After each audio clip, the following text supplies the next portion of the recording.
The Telltale Heart by Edgar Allan-Poe. True, nervous. Very, very dreadfully nervous I have been and am. But why will you say that I am mad? The disease had sharpened my senses, not destroyed, not dulled them. Above all was the sense of hearing acute.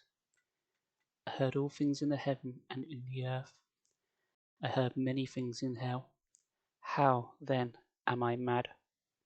Hearken, and observe how healthily, how calmly I can tell you the whole story. It is impossible to say how first the idea entered my brain, but once conceived, it haunted me day and night.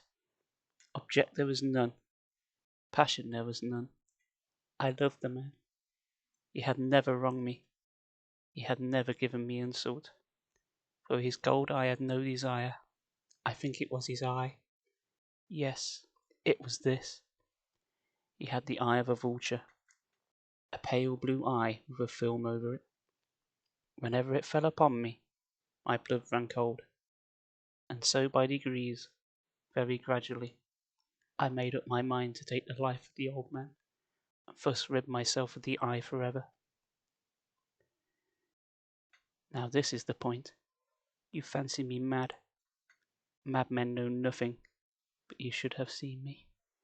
You should have seen how wisely I proceeded, with what caution, with what foresight, with what dissimulation I went to work. I was never kinder to the old man than during the whole week before I killed him, and every night, about midnight, I turned the latch of his door and opened it, oh so gently. And then, when I had made an opening sufficient for my head, I put in a dark lantern, all closed, that no light shone out, and then I thrust in my head. Oh, you would have laughed to see how cunningly I thrust it in. I moved slowly, very, very slowly, so that I might not disturb the old man's sleep. It took me an hour to place my whole head within the opening so far that I could see him as he lay upon his bed. Ha! Would a madman have been so wise as this? And then, when my head was in well in the room, I did the lantern cautiously. Oh, so cautiously,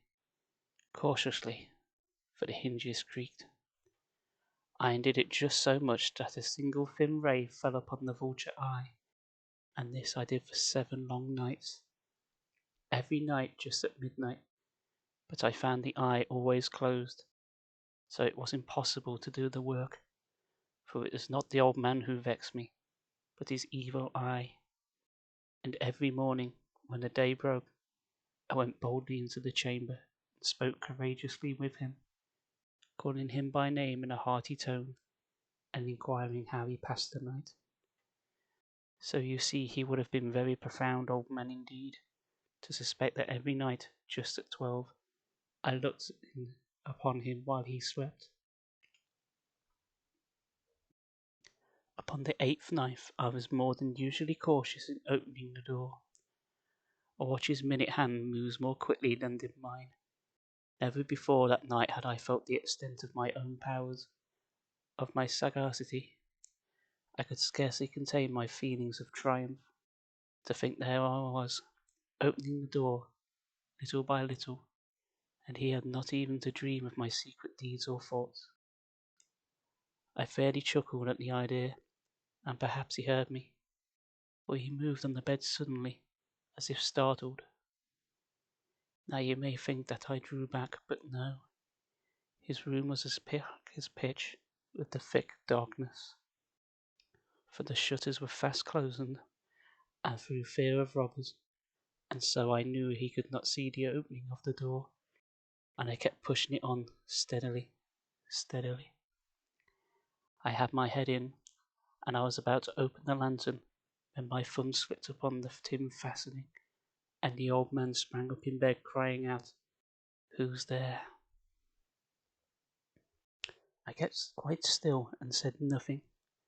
For a whole hour I did not move a muscle, and in the meantime I did not hear him lie down. He was still sitting up in the bed listening, just as I have done, night after night, hearkening to the death watches in the wall. Presently I heard a slight groan, and I knew it was the groan of mortal terror. It was not a groan of pain or of grief. Oh no. It was the low, stifled sound that arises from the bottom of the soul when overcharged with awe. I knew the sound well. Many a night, just at midnight, when all the world slept, it has welled up from my own bosom, deepening, with its dreadful echo, the terrors that distracted me. I say I knew it well. I knew what the old man felt, and pitied him, although I chuckled at heart. I knew that he had been laying awake ever since the first slight noise, when he had turned in the bed. His fears had been ever since growing upon him. He had been trying to fancy them causeless, but could not. He had been saying to himself, "It is nothing but the wind in the chimney. It is only a mouse crossing the floor," or "It is merely a cricket which has made a single chirp." Yes, he had been trying to comfort himself with these suppositions, but he had found all in vain. All in vain, because death, in approaching him, had stalked with his black shadow before him, and enveloped the victim. It was the mournful influence of the unperceived shadow that caused him to feel, although he neither saw nor heard, to feel the presence of my head within the room. When I had waited a long time, very patiently, without hearing him lie down, I resolved to open a very, very little crevice in the lantern. So I opened it. You cannot imagine how stealthily, until, at length, a simple dim ray, like the thread of a spider, shot out from the crevice and fell full upon the vulture eye. It was wide open, and I grew furious as I gazed upon it. I saw it with perfect distinctness, all but a dull blue, with a hideous veil over it that chilled the very marrow in my bones. But I could see nothing else of the old man's face or person, for I had directed the rays as if by instinct, precisely upon the nailed spot. And had I not told you that what you mistake for madness, but is over acuteness of the sense? Now I'd say, there came to my ears a low, dull, quick sound, such as the wax makes when enveloped in cotton. I knew that sound well too. It was the beating of the old man's heart. It increased my fury, as the beating of a drum stimulates the soldier into courage. But even yet I refrained and kept still. I scarcely breathed. I held the lantern motionless. I tried how steadily I could maintain the ray upon the eye. Meantime, the hellish tattoo of the heart increased. It grew quicker and quicker, and louder every instant. The old man's terror must have been extreme. It grew louder, I say, louder every moment. Do you mark me well? I have told you that I am nervous. So I am. And now, at the dead hour of the night, amid the dreadful silence of that old house, so strange a noise as this excited me to uncontrollable terror. Yet, for some minutes longer, I refrained and stood still. But the beating grew louder. I thought the heart must burst, and now a new anxiety seized me. The sound would be heard by a neighbour. The old man's hour had come. With a loud yell, I threw open the lantern and leaped into the room. He shrieked once only. In an instant I dragged him to the floor and pulled the heavy bed over him. I then smiled gaily to find the deed so far done. But for many minutes the heart beat on with a muffled sound. This, however, did not vex me. It would not be heard through the wall, At length it ceased. The old man was dead. I removed the bed and examined the corpse.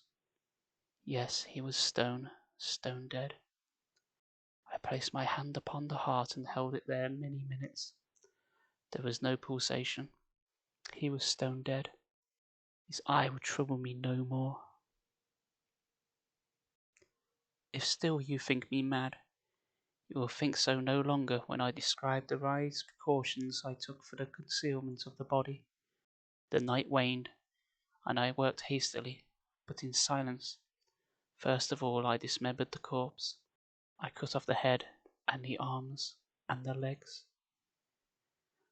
I then took up 3 planks from the flooring of the chamber, and deposited all between the scantlings.